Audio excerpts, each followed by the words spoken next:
नमस्कार, ईपे learning app पे आपका हार्दिक स्वागत है। आज फिर अपने बात करने वाले हैं एक नए टॉपिक के बारे में। ठीक है, मेरा नाम मैंने कई बार आपको बता ही दिया, बार बार बताने की ज़रूरत नहीं है क्योंकि पेपर में नहीं पूछा जाएगा। अब देखो, इसके बाद में आज के लिए पहला और ये मान के चलो सबसे महत्वपूर्ण टॉपिक आपके सामने, जिसका नाम है राजस्थान की चित्रकला। क्या नाम रहेगा हमारे इस टॉपिक का? राजस्थान की चित्रकला। ठीक है, राजस्थान की चित्रकला नाम का ये टॉपिक है। मैं आपको स्टार्ट से थोड़ा बहुत इसकी भूमिका बता देता हूँ कि किस प्रकार से स्टार्टिंग हुई। किसी भी कला की स्टार्टिंग अचानक से नहीं होती, और होती है तो वो भी अपने समृद्ध रूप में नहीं होती। स्टार्टिंग में कुछ चीज़ें होती है, रफ टफ चीज़ें होती है। तो एक आपने नाम सुना होगा, ये पेंटिंग बनाने का काम जो है ये आदि मानव के समय से स्टार्ट हो गया था। ठीक है, चाहे छोटा बच्चा हो चाहे कोई भी हो, ठीक है, प्रत्येक कोई न कोई जो जीव है अपने अपने हिसाब से वो कुछ न कुछ कलाकृतियाँ बनाता रहता है। तो सबसे पहले देखो, एक जगह है आलनिया। क्या नाम है जगह का? नाम आलनिया। आलनिया दर्रा है कोटा में। और एक जगह है बैराठ। बैराठ आपका कहाँ है? जयपुर में। और एक जगह है दर। दर पड़ता है भरतपुर में। ये जो तीन जगह हैं, यहाँ पे आदि मानव द्वारा शैलाश्रयों पे, अब ये शैलाश्रय क्या होता है? मतलब आश्रय मतलब निवास, शैल मतलब पत्थर की कोई गुफा वगैरह हो, उसका मतलब है शैलाश्रय। शैलाश्रयों में कुछ कलाकृतियां बनी हुई मिली है।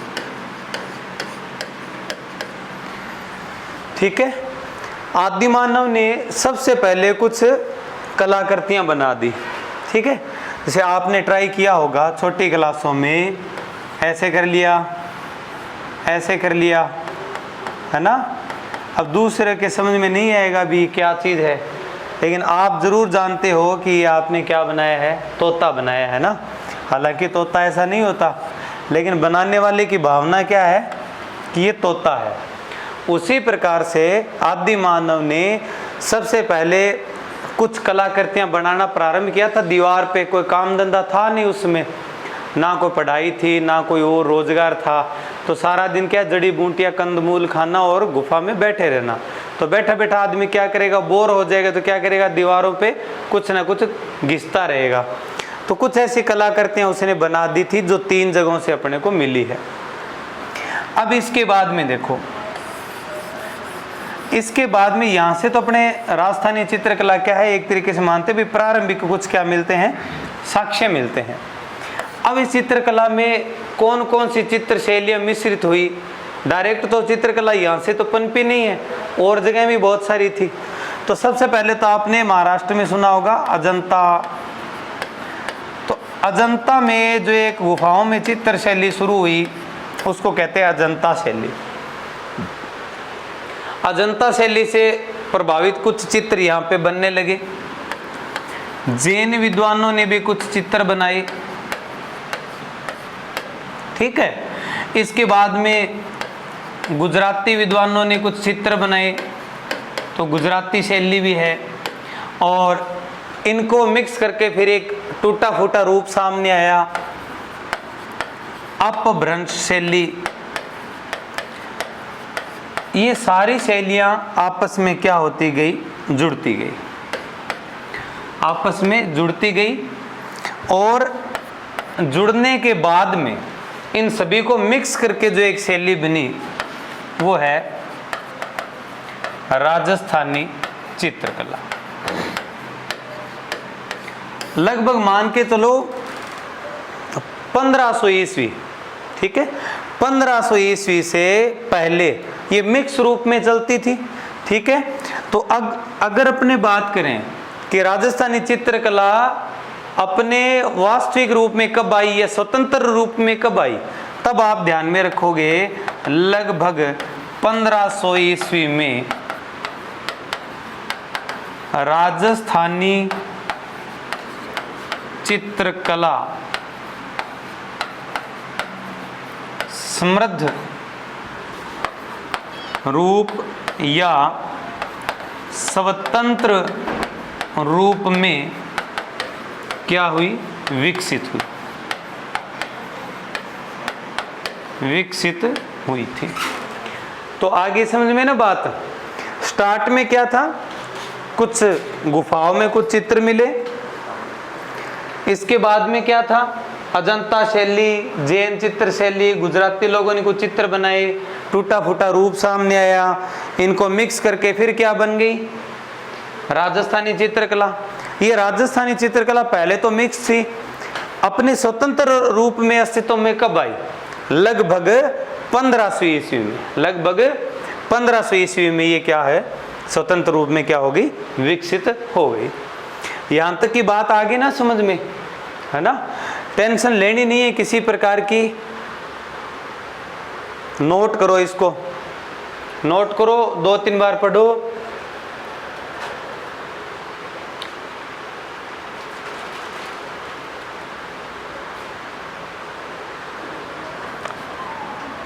कर लिया नोट आपने?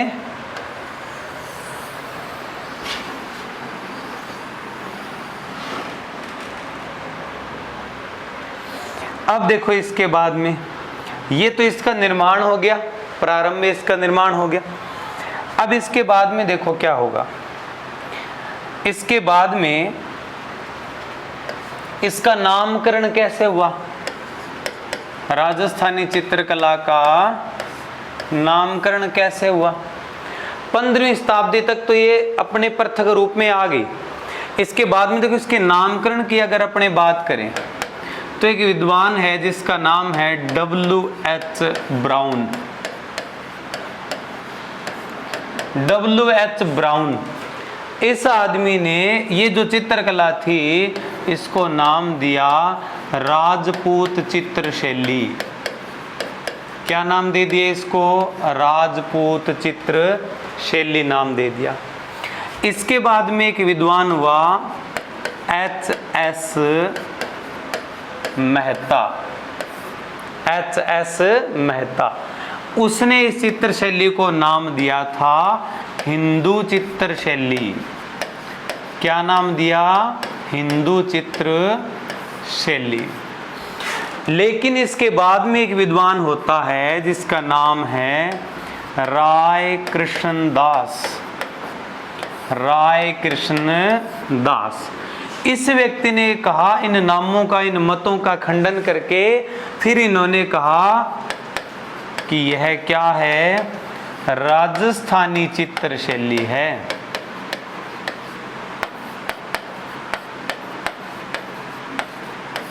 समझ में आई क्या बात, स्टार्टिंग कैसे हुई, कौन कौन सी चित्र शैलियां मिक्स होके बनी और इसका नामकरण कैसे हुआ। तो सबसे महत्वपूर्ण बात तो यह है कि इसको राजस्थानी चित्र शैली नाम किसने दिया। तो यहां से आपका 1 नंबर का अति महत्वपूर्ण प्रश्न बन सकता है। और ऐसा अगर प्रश्न परीक्षा में आएगा तो ये मान के चलो, ये प्रश्न तय करेगा कि आप फेल होंगे परीक्षा में या पास होंगे। ठीक है, तो महत्वपूर्ण प्रश्न है ये, यहां तक की चीजें आप नोट कर लो। इसके बाद में देखो, मुगल काल में इस पे मुगल चित्र शैली का भी इफेक्ट पड़ा। चित्र शैली का क्या पड़ गया, प्रभाव पड़ा। क्या पड़ा, प्रभाव पड़ा। ठीक है, तो अगर प्रभाव पूछ ले तो किनका बताओगे, अजंता शैली, जैन शैली, गुजराती शैली, अपभ्रंश शैली, मुगल शैली, सभी को मिक्स करके और बाद में जो एक स्वतंत्र रूप में शैली बनी उस शैली का नाम क्या है, राजस्थानी चित्रकला। आगे ना समझ में बात, ठीक है। टेंशन नहीं लेनी किसी प्रकार की, और बढ़िया नोट्स बनाओ, 2-2 बार पढ़ोगे तो याद हो जाएगा, लंबी चौड़ी कोई बात है नहीं इसमें। छोटा हो गया क्या?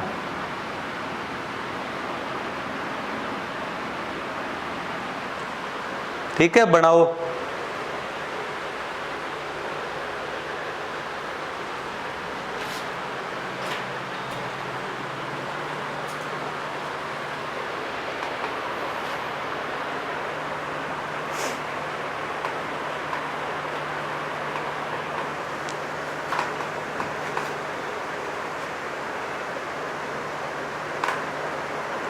वीडियो को पॉज करके फिर नोट किया करो,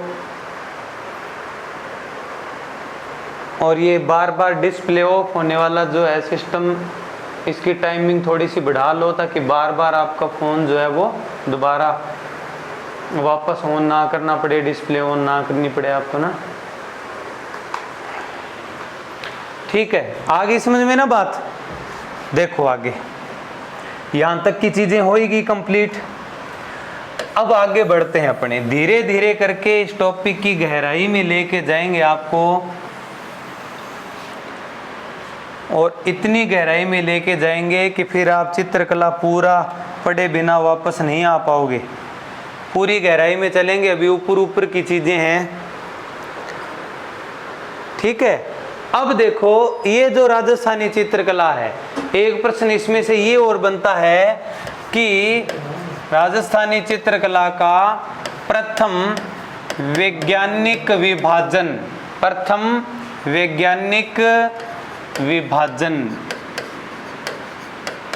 कब हुआ? 1916 में आनंद कुमार स्वामी ने अपनी पुस्तक राजपूत पेंटिंग में किया।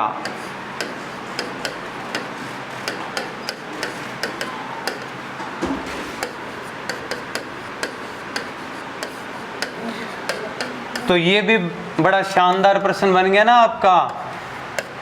ठीक है, चाहे भाषा साहित्य हो चाहे कोई भी कला हो, अगर उसके विभाजन की बात है तो ये मान के चलो विभाजन और नामकरण वाला प्रश्न जो है वो पक्का प्रश्न है परीक्षा की दृष्टि से, क्योंकि कंफ्यूज भी ज्यादा होते हैं, आदमी ज्यादा है ना ऐसा करने वाले, है ना। तो यहां तक की बात हमने कंप्लीट कर ली, ये प्रथम वैज्ञानिक विभाजन था। इसके बाद में देखो, इसके बाद में हम बात करने वाले हैं, यहां तक की चीजें होगी, बोर्ड तो अपने को और चाहिए, लेकिन चलो इतने से काम चला लेंगे ना। तो देखो अगर बात करें ना राजस्थान के प्रथम चित्र, तो प्रथम चित्रों में 2 प्रकार की बातें आ जाती है। एक तो है ताड़पत्रों पे बने हुए, सबसे पहले जो चित्र बने थे ना वो ताड़पत्रों पे चित्रित थे। ठीक है, इसके बाद में तांबे के एक पत्थर पे, तांबे के एक शीट पे चित्र बने होते थे, तो ताम्र पत्थर पर चित्रित, दोनों ही प्रकार से पूछ सकता है। पहले तो ताड़ के पत्तों पे बनते थे जैन विद्वान जो चित्र बनाते थे, बाद में ताम्र पत्थर पे बनने लग गए। तो या तो ये पूछ सकता है कि ताड़ पत्थरों पे चित्रित प्रथम कौन से थे, तो बताऊंगा आपको, वो बताना आपको। ताम्र पत्थर वाले भी पूछ लेता है, तो दोनों चीजें अलग अलग। ये चीज आप नोट कर लेना पहले, प्रथम वैज्ञानिक विभाजन वाली बात, और इसको मैं यहाँ पे ले आता हूँ ताकि आपको मैं और अधिक जानकारियां दे सकूं। तो देखो ताड़पत्रों पे तो सबसे पहले जैसलमेर से चित्र मिले थे। कहां से मिले थे? जैसलमेर से। जैसलमेर से ये जो चित्र मिले थे, सबसे पहले इनमें 2 चित्र थे। ओघ नरयुक्ति वृत्ति एक चित्र है, दूसरा है 10 वैकालिक सूत्र चूर्णी। तो 2 ग्रंथ मिले सबसे पहले जैसलमेर में, ताड़पत्रों पे चित्रित थे, सबसे पुराने ग्रंथ है ये। और वर्तमान में जैसलमेर में जैन भंडार नाम से एक म्यूजियम है, वहां पे ये रखे गए हैं। ठीक है, 2 हो गए। इसके बाद में देखो ताम्रपत्र पे बात करें तो 2 मिले अपने को। एक बार इतने नोट कर लो, थोड़ी सी जगह कम पड़ेगी अपने पास में, चलो फिर भी मैं नाम लिख देता हूं। ये 2 जो आपको बता रहा हूं ना, ये मेवाड़ से मिले दोनों ही ग्रंथ। मेवाड़ मतलब उदयपुर। पहला ग्रंथ इसमें मिला श्रावक प्रतिक्रमण सूत्र चूर्णी, और दूसरा मिला हमें यहां से सुपासनाह चरियम। इसका दूसरा नाम है, सही नाम तो सुपार्श्वनाथचरितम, लेकिन धीरे धीरे सुपासनाथचरियम हो गया। ठीक है, कम तो पड़ेगी जगह। एक बार इतनी चीजें नोट कर लो। ये एक लाइन नोट कर लो, ऊपर जो ग्रीन कलर में मैंने लिखे ना, ये नोट कर लो। बाकी इसको थोड़ा सा बोर्ड को इधर करके अपने फिर और चीजें लिखेंगे। ठीक है, कर लो नोट, शाबाश।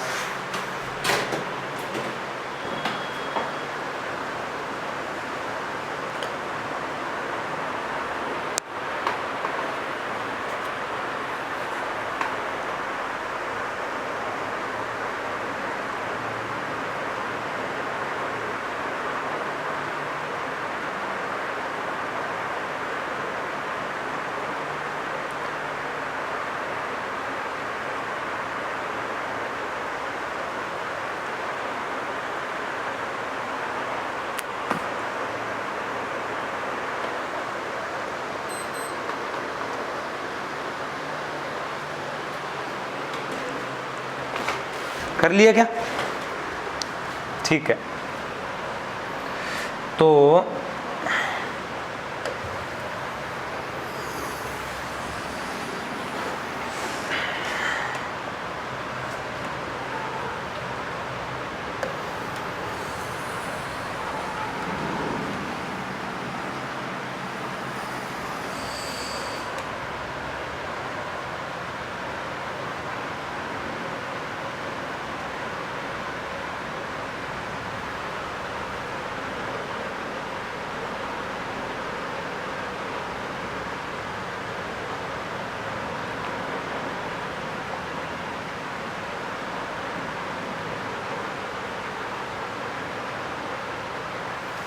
ठीक है, प्रथम 2 प्रकार के चित्र मिलते हैं, ताम्रपत्र वाले अलग हैं और ताड़पत्र वाले अलग हैं। अब इसके बाद में देखो, आप पूछोगे गुरुदेव अंतर क्या है दोनों में? तो ये वाले तो बने हैं ताड़ के पत्तों पे, ये बने ताम्रपत्र पे। ये 2 ग्रंथ जो है ना 1060 ईस्वी में बने हैं। किसने बनवाए? एक राजा था नागपाल, ठीक है, और राजा नागपाल के वंशज था आनंदपाल। आनंद ने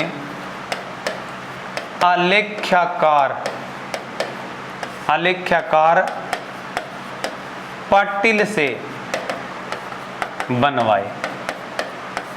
तो ये दोनों ग्रंथ किससे बनवाए गए? नागपाल का एक वंशज है जिसका नाम है आनंद, उसने आलेख्याकार पाटिल से ये बनवाए थे। तो इसके बाद वाले देखो, इसकी अगर अपने बात करें तो ये 1260 ईस्वी में बना, ये बना 1423 ईस्वी में। अंतर समझ गए? तीनों में पूछ ले सबसे पुराना कौन सा है, तो सबसे पुराने तो इन चारों में देखें तो सबसे पुराने तो ये वाले रहेंगे। इन दोनों में पुराने देखें तो ये वाला रहेगा। आगे ना समझ में, क्योंकि पहले ये 1060 में बने हैं, ये वाला 1260 में बना है, ये वाला 1423 में बना है। ये बड़ा महत्वपूर्ण है। उसमें राजा था तेज सिंह, शासक कौन था? तेज सिंह। और 1423 में जब ये चित्र बना सुपासनाचर्यम, तब राजा था राणा मोक्कल। मोक्कल के पास में एक कलाकार था, चित्रकार। बहुत जरूरी बात है ये। चित्रकार का नाम था हीरानंद। क्या नाम था? हीरानंद। ठीक है।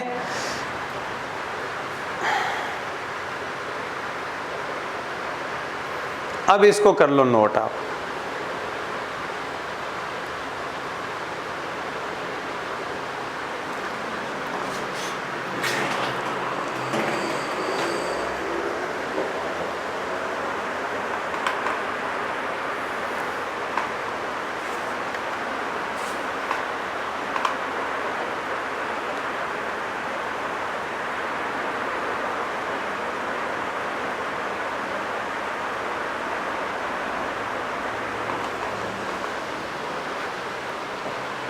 हो गया क्या?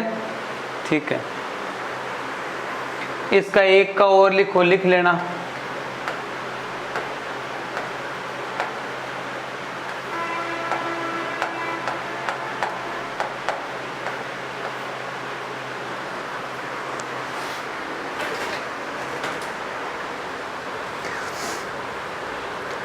तो अगर पूछे ताड़ पत्तों पे चित्रित प्रथम ग्रंथ, तो ये दो बता देने, एक साथ ही बने हैं ये। किसने बनवाए, कब बने, सारी डिटेल, नाम, कहाँ पढ़े हैं, वर्तमान में कहाँ से मिले, तो आपके सामने है। वर्तमान में अगर बात करें कि कहाँ है,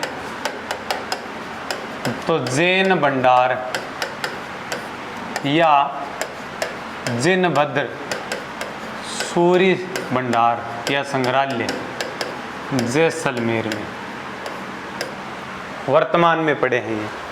अगर पूछ ले ताम्रपत्र पे चित्रित पुराने ग्रंथ, तो ये दो ग्रंथ हैं। दोनों दे के पूछ ले कि दोनों में पुराना ये वाला, ठीक है, फिर उसके बाद ये वाला। एक बात और पूछ सकता है कि जब ये चित्र बने समय क्या था, उसमें मेवाड़ का उदयपुर के राजा कौन थे, ठीक है, और कौन सा चित्रकार था, ये बात आपसे पूछी जा सकती है। लगभग मान के चलो प्रश्न यहीं से आ जाता है। इसके बाद में अगर प्रश्न आएगा तो शैलियों में चित्रकारों का प्रश्न जरूर आता है। सबसे खतरनाक प्रश्न ही चित्रकारों का आता है, क्यों चित्रकार बहुत सारे नाम याद नहीं होते, और इसी चीज का पेपर वाला फायदा उठाता है कि इसको फेल ही करना है ना।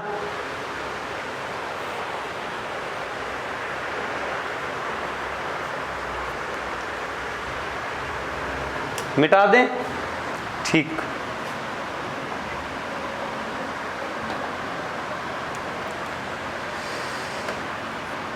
राजस्थानी चित्रकला का विभाजन। राजस्थानी चित्रकला का विभाजन करेंगे। सबसे पहले ना इसको बांटेंगे अपने 4 स्कूलों में। मैं डायग्राम में बता दूं आपको।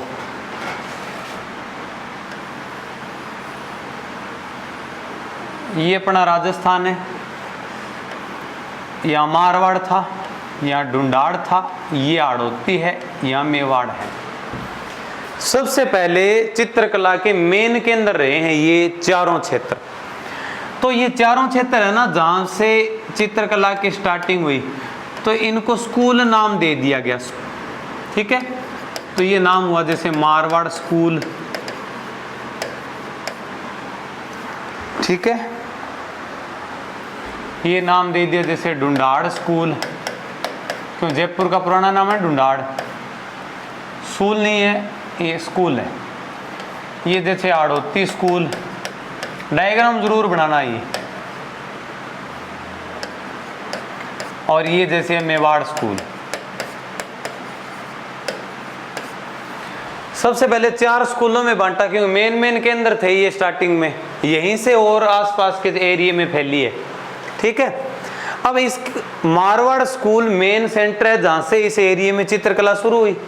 जयपुर दौसा वाले एरिया में चित्रकला स्टार्ट हुई इस ढूंढाड़ स्कूल इस एरिया से। इनके आसपास के एरिया में अगर चित्रकला फैली तो वो इस स्कूल की आगे चलकर क्या बन जाएगी, शैली। तो स्कूल भी किस में बंट जाएंगे आगे चलकर, शैलियों में। तो कितने स्कूल हमारे पास में है, कितने स्कूल है हमारे पास में,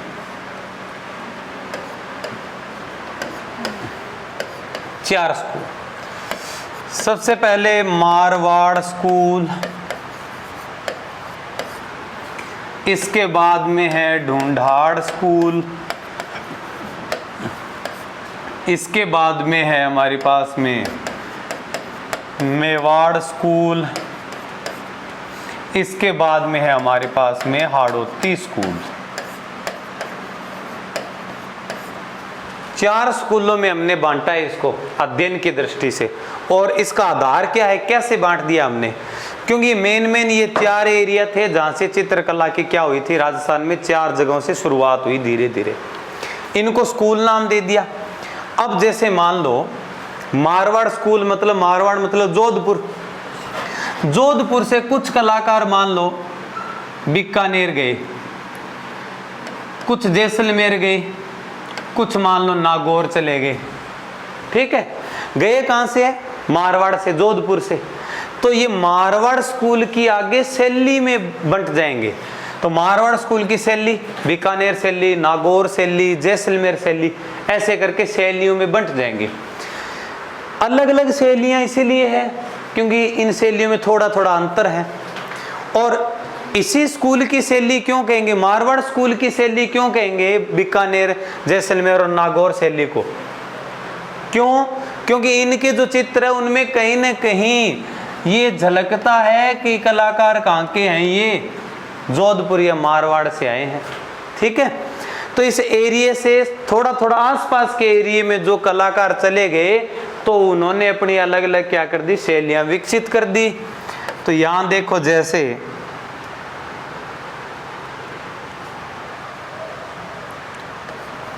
सबसे पहले तो है मेन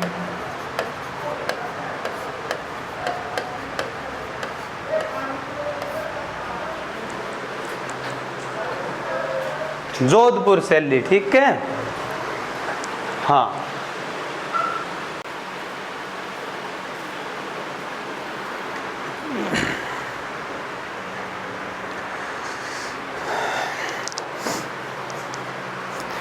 ठीक है,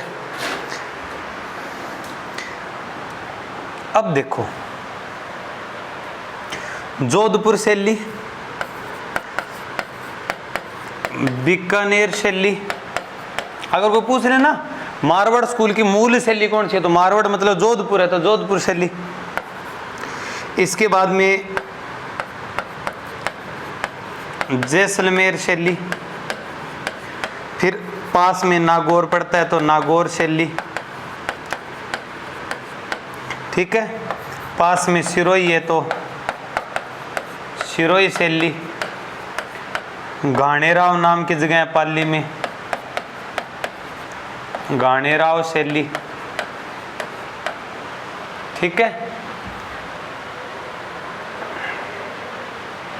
कम पड़ गई ना जगह, ऊपर कर देते हैं इसको, कोई बात नहीं।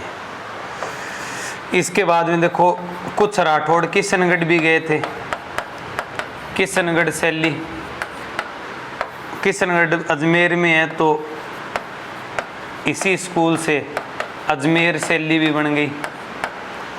इसके अलावा बिनाए शैली भी बन गई, ठीक है। इतना ज़्यादा नहीं पूछता पेपर वाला हमारे से, लेकिन फिर भी हमने क्या कर दिया, नोट कर लिया है, ठीक है। अब इसके बाद में देखो ढूंढाड़ स्कूल से कौन कौन सी शैलियाँ बनी वो ध्यान रखो। सबसे पहले तो बनी आमेर शैली, ठीक है। एक बनी जयपुर शैली, पास में पड़ता है अलवर, अलवर शैली। इधर वाली साइड टच करता है शेखावाटी, तो शेखावाटी शैली। पास में इनके शाहपुरा, शाहपुरा शैली। उनियारा भी इसी के पास में टोंक में, तो उनियारा शैली। सामोद नाम की जगह है यहाँ पे, तो सामोद शैली।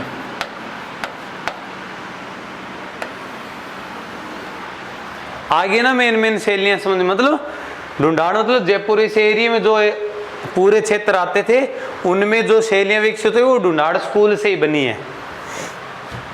ढूंढाड़ मतलब जयपुर और आसपास का क्षेत्र। अब इसके बाद में हम बात करेंगे मेवाड़ स्कूल की। तो मेवाड़ स्कूल में देखो मूल तो है उदयपुर शैली। कौन सी शैली? उदयपुर शैली। नाथ द्वारा शैली, राजमंद, चावंड शैली, ठीक है, देवगढ़ शैली। यहाँ भी शाहपुरा है ना, एक और भीलवाड़ा में। ये वाला शाहपुरा तो जयपुर के आसपास वाला है, तो इनकी शैली अलग है। यहाँ भी एक शाहपुरा शैली आएगी। केलवा नाम की जगह है, केलवा शैली भी हो जाएगी, ठीक है। ये हो जाएगी मेवाड़ स्कूल की उपशैलियां। अब इसके बाद में देखो, इसके बाद में एक कलर की जरूरत और है अपने को, ले लेंगे ना अपने वो कलर।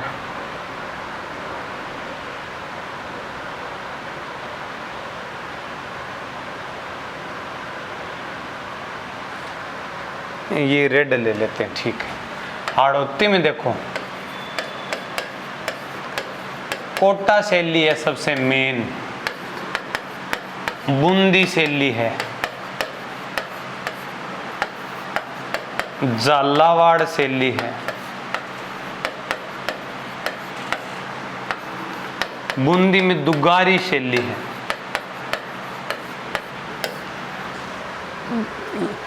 बढ़िया बन गया ना आज अपने। देखो कितनी सारी चीजें आपके सामने रखी है मैंने। तो ये मेन इन स्कूलों की क्या है? उपशैलियां हैं।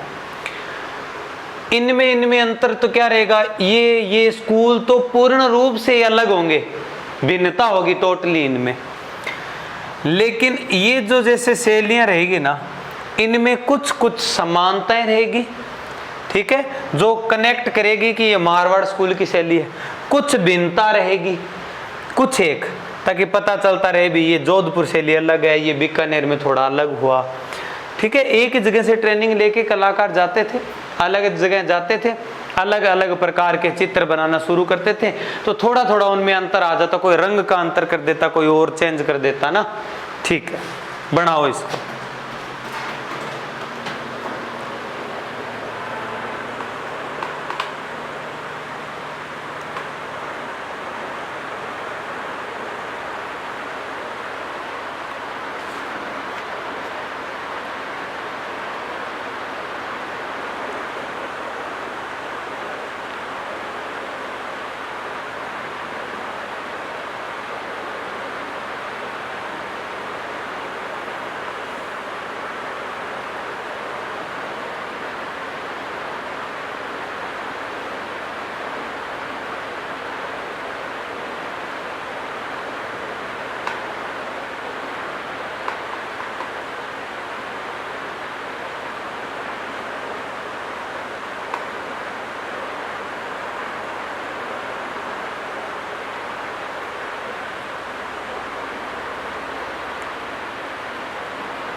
हो गया, बना लिया, ठीक है। ज़रूर अच्छे तरीके से याद कर लेना, ज़्यादा इसमें दिमाग लगवाने वाली बात है नहीं।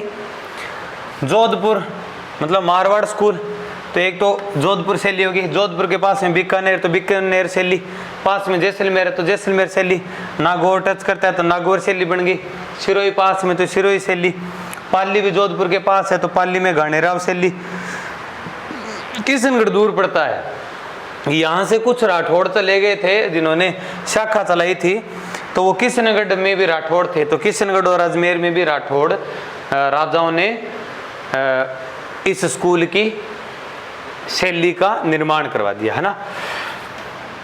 ढूंढाड़ स्कूल आमेर, जयपुर, ये शेखावटी, शाहपुरा, उनियारा, ये पास में है जयपुर के, तो यहाँ से ऐसे हो गया। ठीक है, चलो बहुत बातें होगी, आगे बढ़ते हैं इसमें। सबसे पहले आपको मैंने बताया, क्या बताया मैंने आपको, वर्गीकरण करवा के और फिर लिखवाया था मारवाड़ स्कूल। तो सबसे पहले तो हम बात करेंगे मारवाड़ स्कूल की, और इसे हमें पढ़ना होगा, कंपैरिजन में पढ़ना होगा। मारवाड़ स्कूल की मेन 4 ही शैलियां पढ़नी है अपने को। शैलियां हैं कौन कौन सी, वो तो जरूर ध्यान में रखना कि डीपली प्रश्न आ जाए कि बताओ निम्न में से मारवाड़ स्कूल की कौन सी शैली नहीं है, तब क्या करेंगे, इसीलिए लिखा है। लेकिन पढ़नी मेन डिटेल में 4 ही है। जोधपुर शैली,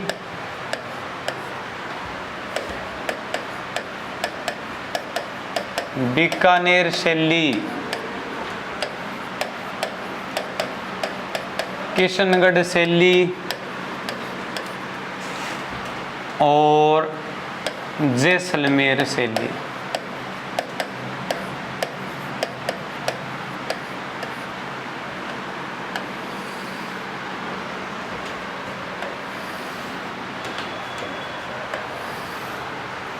तुलनात्मक रूप से पढ़ना जरूरी है, तुलना तो बाद में करेंगे। जो सबसे कम मैटर है ना, सबसे पहले और जरूरी बात पेपर वाला हमारे से क्या पूछेगा कि कौन से राजा का काल इस चित्र शैली का सवर्ण काल था। तो सबसे पहले तो बात करें सवर्ण काल की।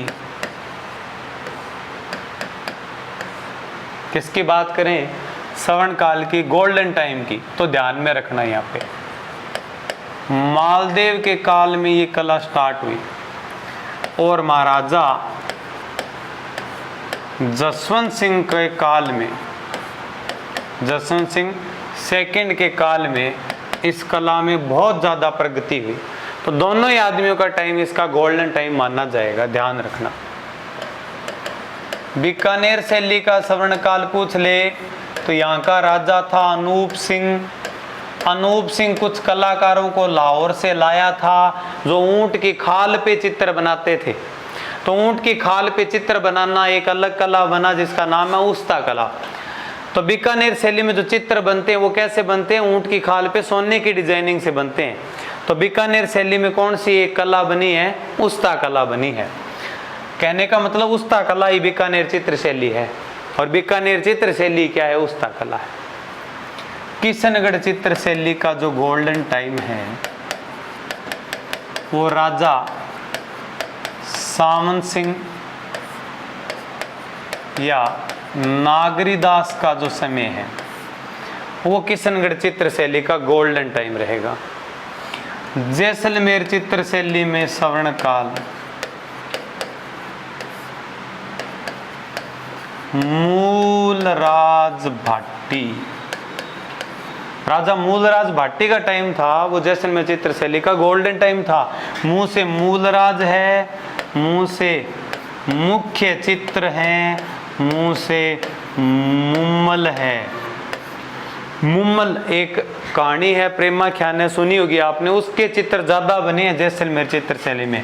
और मुम्मल की जो पेंटिंग है ना, मैं से मुम्मल, मैं से मरु प्रदेश, मरु प्रदेश की मैं से मोनालिसा,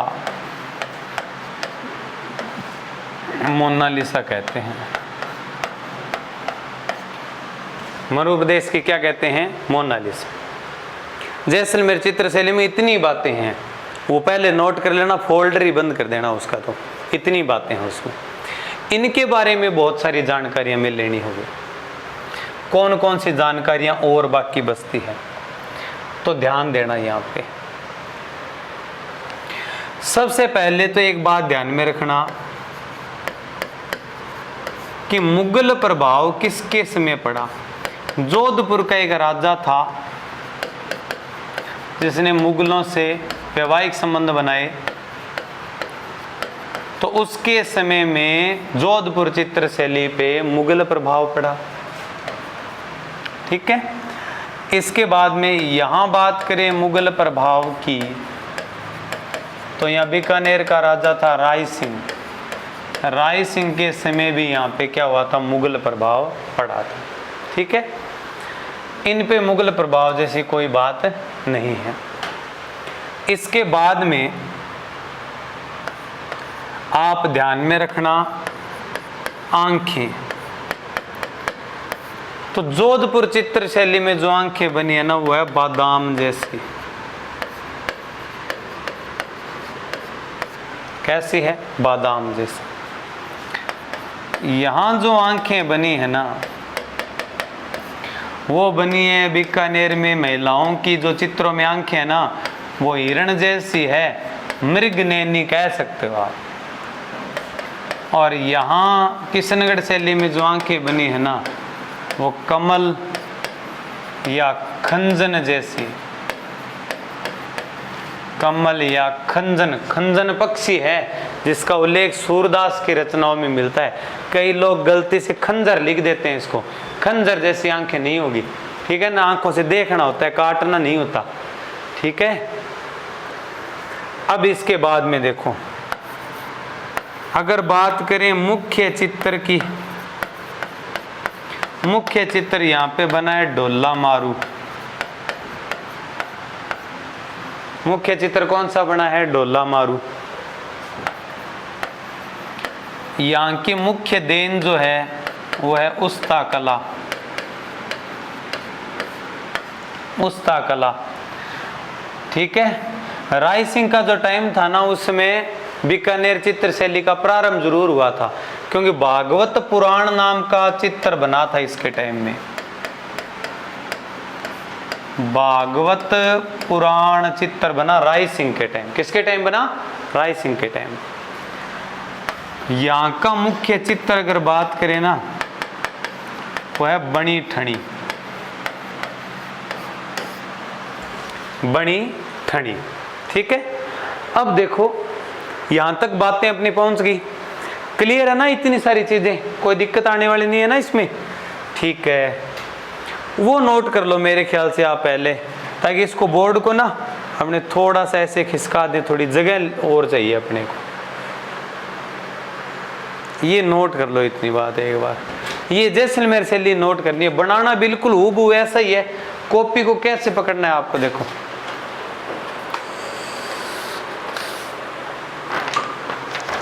जैसे मान लो ये पेज है, ऐसे होते हैं ना कॉपी, रजिस्टर ऐसे, ऐसे नहीं पकड़ना। कॉपी को ऐसे पकड़ना है। जैसे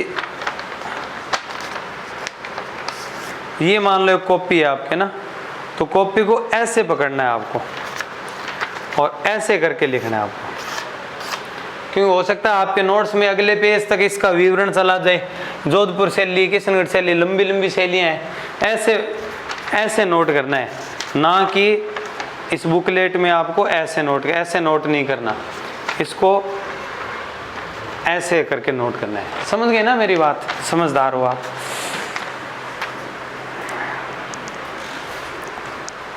कर लिया ना उधर वाला नोट आपने, जैसलमेर शैली।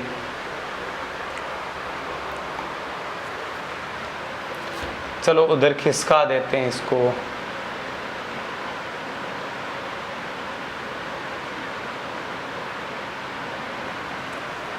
ठीक है। अब देखो जरूरी बात दोस्तों, मेन बात है चित्रकार रंग कैसे याद करें। तो इसका तो मैं झंझट ही खत्म कर दूंगा। जोधपुर चित्र शैली वालों का तो बड़ा आनंद आने वाला है। अभी जो बात आपको बताऊंगा आपको लगेगा नहीं, हालांकि बड़ी मुश्किल बातें हैं, 2-2 महीने याद नहीं होती। अभी 1 मिनट में ही आपको याद करवा दूंगा मैं। देखो ढोला मारू आपको पता है ना, एक इस प्रकार की चीज आती है,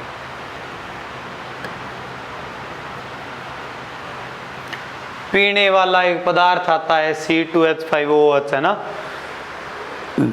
हाँ, तो पेय पदार्थ है। ढोला मारू देसी होती, पीते हैं लोग। ढोला मारू जब पीनी हो, हमेशा ही आपको क्या खाने चाहिए? बादाम।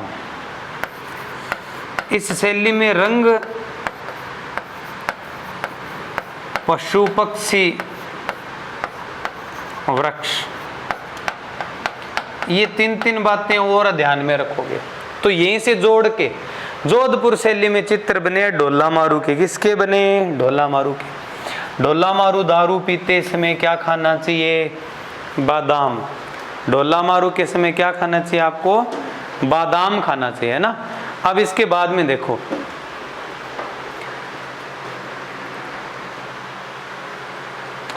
ढोला मारू के साथ में क्या खाना चाहिए? बादाम। तो देखो ढोला मारू पीने के बाद में आंखें कैसी हो जाएगी आपकी? लाल और पीली। ढोला मारू पीने के बाद में पहले तो आदमी खुद को ऊंट समझता है। क्या समझता है? फिर कौवे की तरह कांव कांव करता है और लास्ट में कुत्ते उसका मुंह चाट लेते हैं। तो ये मुख्य पशु पक्षियों के चित्र बने, इनके ज्यादा चित्र बने हैं। ढोला मारू पीने के बाद में आदमी खट्टा खाने का मन करता है, आम खाएगा वो, और बाद में बेहोश होके किस में पड़ा रहेगा? झाड़ियों में। किस में पड़ा रहेगा? झाड़ियों में पड़ा रहेगा। आगे ना समझ में बातें? ठीक है, यहाँ तक की चीजें इतनी दोबारा देख लो। जोधपुर चित्र शैली में चित्र बने ढोला मारू के। ढोला मारू एक दारू आती है, शराब है। ढोला मारू पीते समय आपको बादाम खाना चाहिए, नमकीन नहीं खाना चाहिए। क्या खाना चाहिए? बादाम।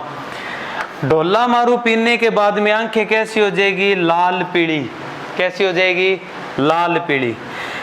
दारू पीने के बाद में, ढोला मारू पीने के बाद में आदमी खुद को ऊंट समझता है, उसके बाद में कौवों की तरह कांव कांव करता है, फिर कुत्ते उसका मुंह चाटते हैं। ज्यादा चढ़ जाए तो आम खाना चाहिए और इसके बाद में वो झाड़ियों में पड़ा रहेगा। कहाँ पड़ा रहेगा? झाड़ियों में। आगे समझ में बात? ठीक है। अब इसके बाद में इसके कुछ चित्रकारों की अपने बात करेंगे। यहां तक की चीजें नोट कर लो। यहां भी रंग कॉमन है, कॉमन है, लाल पीला है। पशु पक्षी में एक अलग है, कौवा तो है ही, कुत्ता भी है, ऊंट भी है, लेकिन एक अलग है, चील। और वृक्षों में यहां भी आम है और झाड़ियां हैं। क्या है? झाड़ियां। समझ में आई क्या बात? ठीक है, बनाओ, करो नोट इसको। आनंद आया ना?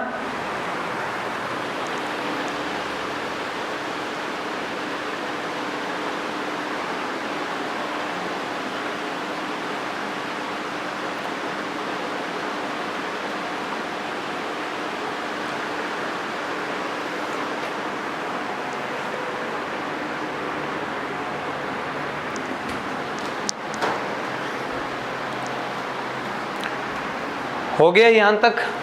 अब इसी प्रकार से चलेंगे, जोर नहीं आने दूंगा बिल्कुल भी आपको, किसी भी प्रकार की टेंशन लेनी नहीं आपको। देखो आगे जोधपुर शैली में चलेंगे, अपने ऊपर ले आते हैं इसको। ठीक है, जोधपुर शैली, बीकानेर शैली, किशनगढ़ शैली।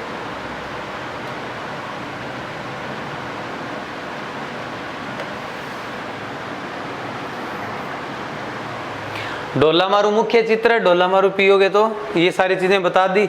ढोला मारू ज्यादा पीता था देवदास। पारो की याद में ढोला मारू ज्यादा पीता था देवदास। देवदास के साथ कभी एक आदमी और भी चाहिए ना, नमकीन वगैरह ला के देने वाला, तो शिवदास भी था। क्या था? शिवदास। देवदास फिल्म देखी आपने? देवदास ज्यादा पीता था, तो देवदास, शिवदास ये जोधपुर शैली के चित्रकार भी रहे हैं। अब ऐसा आदमी, उसमें देखा आपने मूवी में, देवदास ने बड़े बड़े बाल रख रखे। बड़े बाड़े बालों वालों को क्या कहते हैं? छज्जू। तो छज्जू बाटी। शिवदास तो ढोला मारू पीने वाला क्या रखता है? ठीक है। प्रेमी आदमी होता है, देवदास प्रेमी आदमी था, तो प्रेमी आदमी क्या रखता है, छज्जा, तो छज्जू भाटी। लेकिन सच्चे प्यार की कभी भी जीत नहीं होती, जीतमल भाटी। लेकिन सच्चा प्यार अमर हो जाता है, अमरदास भाटी, अमरदास भाटी। कितना भी समझाओ फिर भी सबके सिर पे प्यार का भूत सवार है, तो भूत भाटी। लास्ट में हाथ पल्ले, हाथ में कुछ नहीं रहता, सब लुट जाता है आदमी का। लास्ट में बैठा बैठा क्या करता है, नारायण नारायण, क्या करता है, नारायण नारायण करता है। आई क्या समझ में बात आपको, आ गई? ठीक है। ये अपने बात थी कहाँ की, जोधपुर चित्रशैली की बात थी। यहां देखो खास बात क्या है, यहाँ के जो चित्रकार थे ना, चित्रकार चित्र के नीचे नाम व तिथि का अंकन करते थे। नाम व तिथि का क्या करते थे, अंकन करते थे। समझ में आई ना बात? नाम और तिथि का अंकन चित्र के नीचे केवल कौन करते थे, बीकानेर शैली के चित्रकार करते थे। आगे क्या समझ में बातें? ठीक है। जोधपुर शैली में 2-4 बातें और भी नोट करेंगे अभी। ये 2-4 चीजें चित्रकारों वाली कर लो आप। इसमें भी बता देता हूं ना आपको, चित्रकार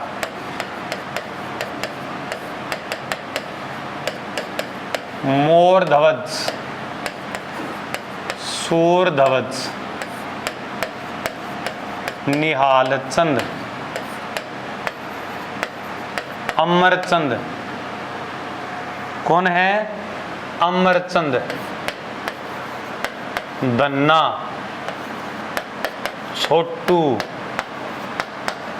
लालड़ी दास, जोश, सवाई राम। ये मेन चित्रकार हैं कौन सी चित्रशैली के, किशनगढ़ चित्रशैली के। इसमें अभी आपको मैं बताने वाला हूं, इतनी चीजें नोट करो, उसके बाद में आपको बताऊंगा बनी ठनी, जिसकी खोज की थी डॉक्टर एरिक डिक्सन और फयाज अली ने। और एरिक डिक्सन ने इस पेंटिंग को कंपेयर किया मोनालिसा से और इसको नाम दिया भारत की मोनालिसा।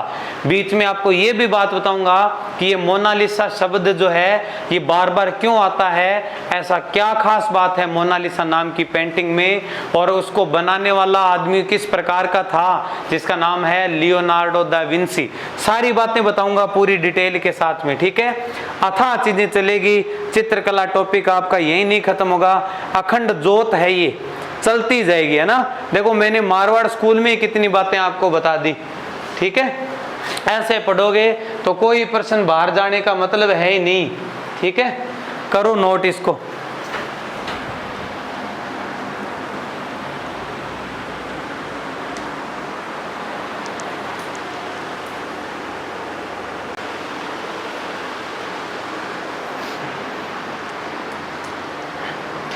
यहां तक की चीजें नोट कर ली ना आपने, ठीक है। अब देखो इसमें एक आध बात अपने को और लिखनी है बस।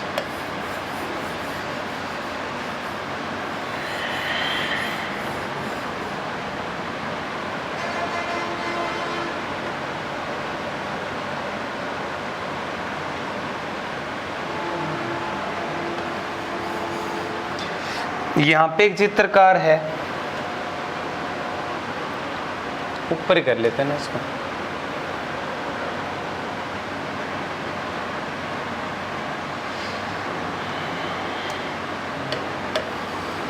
आगे बढ़ा देना इसको, ठीक है।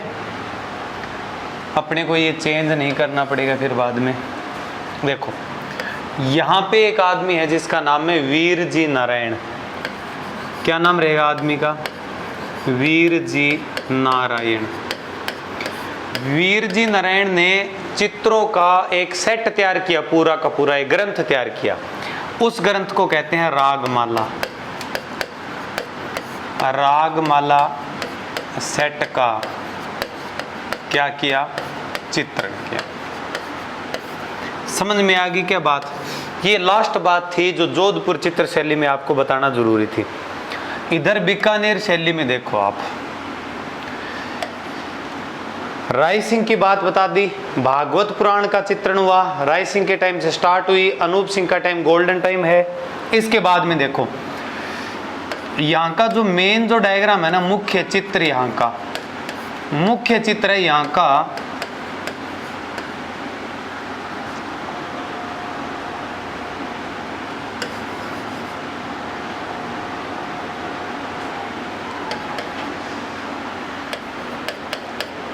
भागवत पुराण। क्या नाम है? भागवत पुराण। यहाँ का क्या है? मुख्य चित्र। मुख्य कला की बात करें तो आपको बता दी मैंने, उस्ता कला। ऊंट की खाल पे सोने से पेंटिंग करें तो उस्ता कला कहलाएगी, ये बात बता दी। कोई अगर हमारे से चित्रकार पूछ ले कौन कौन से हैं, तो नूरुद्दीन, रुकनुद्दीन, दो आदमी, रामलाल, अली रजा, हसन, ये तीन आदमी थे ना। इन तीनों आदमियों का एक गुट था, तो इन तीनों आदमियों को त्रिगुट के नाम से जानते। भी तीन आदमियों का क्या था? ये गुट था। चित्र बनाते थे तीनों ही आदमी। इसके अलावा जैसे हनीफ है, इसामुद्दीन उस्ता है, ठीक है, कायम उस्ता है, ये सारे के सारे चित्रकार, कुछ चित्रकार जो उस्ता कला में करवाए थे वो भी इसमें रहेंगे। तो ये बीकानेर शैली की मुख्य बात थी। इसके बाद में देखो इधर यहाँ का अगर बात करें मुख्य चित्र, यहाँ का मुख्य चित्र है बणी ठणी। बणी ठणी यहाँ का मुख्य चित्र है। ये जो बणी ठणी है उसमें राजा था, नाम था सावंत सिंह। सावंत सिंह का दूसरा नाम है नागरीदास, और नागरीदास की एक प्रेमिका थी जिसका नाम था रसिक प्रिया। तो बणी ठणी जो महिला थी ना, उसका मूल नाम था रसिक प्रिया। तो रसिक प्रिया इसकी प्रेमिका थी सावंत सिंह की। अपनी प्रेमिका को बुलाया और एक चित्रकार है उससे पेंटिंग बनवाई इस रसिक प्रिया की। चित्र का नाम था मोर ध्वज निहाल चंद। इससे पेंटिंग बनवाई। अब प्रेमिका थी तो पहले तो गोल्ड की ज्वेलरी नहीं पहनती थी, क्योंकि ये केवल रानियों को अधिकार था सोने के गहने पहनने का। इसको उस दिन कहा भी तेरी फोटो बनवाऊंगा और तू तैयार होके आना। जिस दिन ये तैयार होके आई, बड़ी खूबसूरत लग रही थी, तो राजा ने कहा कि आज तो बड़ी बणी ठणी लग रही है। उसी दिन से पेंटिंग का नाम क्या पड़ा? बणी ठणी। क्या नाम पड़ा? बणी ठणी। अब देखो इसके ऊपर डाक टिकट जारी हुआ 5 मई 1973 को 20 पैसे का डाक टिकट जारी। 20 पैसे का डाक टिकट जारी हुआ। किसके ऊपर? बणी ठणी नाम की पेंटिंग के ऊपर। खोज 2 आदमियों ने की थी, डॉक्टर एरिक डिक्सन और एक आदमी है फयाज अली। क्या नाम है? फयाज अली। दोनों आदमी ने इस पेंटिंग की क्या की थी? खोज की थी। क्या कर दी? खोज कर दी। और इनमें से एक बात ध्यान में रखना, डॉक्टर एरिक डिक्सन ने बणी ठणी को भारत की मोनालिसा कहा। भारत की क्या कहा? मोनालिसा।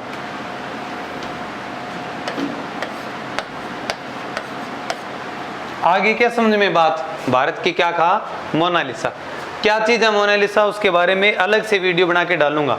लियोनार्डो दा विंसी ने मोनालिसा बनाई थी। सबसे जरूरी बात तो है कि 12 साल तो लगभग उसकी आंखें बनाने में लग गए थे, आंखें और होठ बनाने में टाइम लग गया था। इतनी रहस्यमय पेंटिंग है बनी ठनी, ठीक है। और ये माना जाता है कई बार उस पर अटैक भी हुए हैं बनी ठनी पेंटिंग पे, और कई बार लोगों ने उसको जलाने का प्रयास भी किया, एक बार वो चोरी भी हो गई। लेकिन दुनिया की सबसे कीमती और सबसे महंगी पेंटिंग मानी जाती है जिसका नाम क्या है, मोनालिसा। बनाई किसने थी, लियोनार्डो दा विंसी ने। मोनालिसा शब्द का अर्थ अगर उसी भाषा में देखें तो ऐसे है, मोना, इसको लिजा बोला जाएगा। मोना मतलब मेरी, लिजा मतलब लेडी, मेरी पत्नी। हकीकत में देखें ना तो लियोनार्डो विंसी ने जो पेंटिंग बनाई थी ना मोनालिसा, वो उसकी पत्नी की नहीं थी, वो खुद की पेंटिंग ही थी उसकी। खुद के सिर में उसमें बाल बूढ़ बना के और फिर खुद की पेंटिंग उसने बना दी थी, इसलिए दुनिया की सबसे रहस्यमय पेंटिंग मानी जाती है। आगे क्या समझ में बात यहाँ तक की, ठीक है, कर लो नोट फटाफट।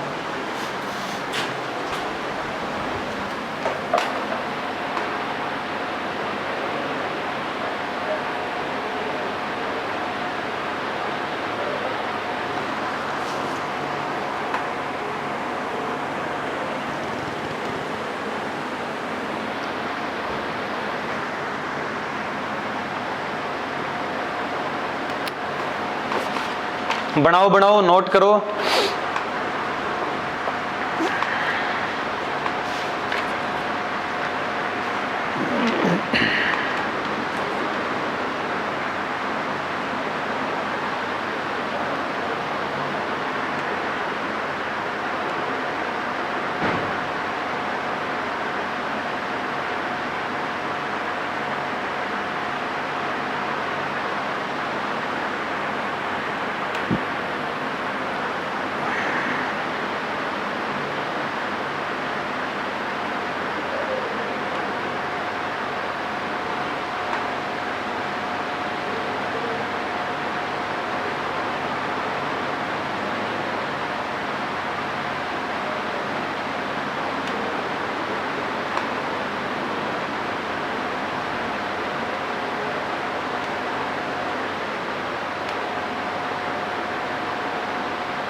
कर लिया क्या नोट, ठीक है।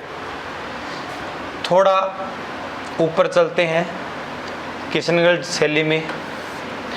अगर बात करें मुख्य रंग की, हल्के रंगों का ही प्रयोग हुआ है, गुलाबी, स्लेटी, सफेद।